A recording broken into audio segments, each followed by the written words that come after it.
لوگوں کے سامنے رونا بند کرو، اپنا فریاد لوگوں کے سامنے مت کرو، اپنی مشکلات بتانے سے پرہیز کرو، اپنی بات کو لوگوں سے شیئر مت کرو، اپنا ویلیو ڈاؤن کرنے سے پرہیز کرو۔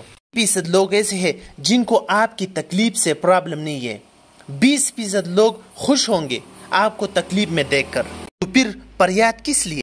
آپ کے آنسوں کا کوئی نہیں پوچھے گا۔ اگر آپ روتے ہیں، آپ تکلیف میں اپنا تکلیف لوگوں کو بتاتے ہیں تو لوگ خوش ہوتے ہیں آپ کو تکلیف میں دیکھ کر، تو پھر فریاد کس بات کی؟ آپ کو جتنی ویلیو ہے لوگوں کے دل میں وہ بھی ختم ہو جائیں گی۔ آج کے دور میں آپ کو ایک لائسنس چاہیے، اور وہ لائسنس ہے حلال پیسے کا۔ آپ اپنی جرت سے پیسہ کمائیے، پڑھنا شروع کریں اور اپنا نام پیدا کریں۔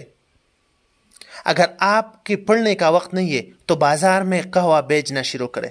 اگر آپ کہتے ہیں کہ مجھے شرم آتی ہے، لوگ کیا کہیں گے؟ شرم بے روزگار گھومنے پھرنے میں ہے، کام نہ کرنے میں ہے۔ شرم اس بات میں ہے کہ آپ ادھر ادھر پھر رہے ہیں۔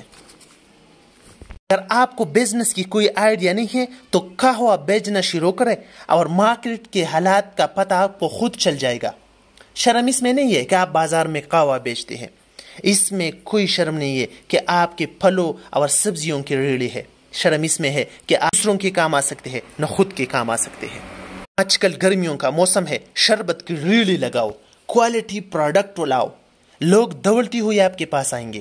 چھوٹے بزنس میں نام کماؤ، اللہ تعالیٰ آپ کو راستہ خود ہموار کرے گا اور آپ کو آگے بڑھائے گا، اور آپ خود آگے بڑھیں گے۔ اگر آپ ہر جگہ فریاد کرتے پھرتے ہو تو آپ سارے زندگی غریب کی زندگی گزارو گے۔ اگر جتنی بھی بزنس مین دیکھتے ہیں، اس نے چھوٹی بزنس سے آغاز کیا اور آپ بڑے بڑے بزنس چلا رہے۔ اگر آپ قسمت کا رونا روئیں گے، اگر آپ قسمت کا رونا روئیں گے تو آپ کبھی کامیاب نہیں ہو سکتے۔ اگر آپ محنت پر یقین رکھو گے، آپ بہت جلد کامیاب ہو جاؤ گے۔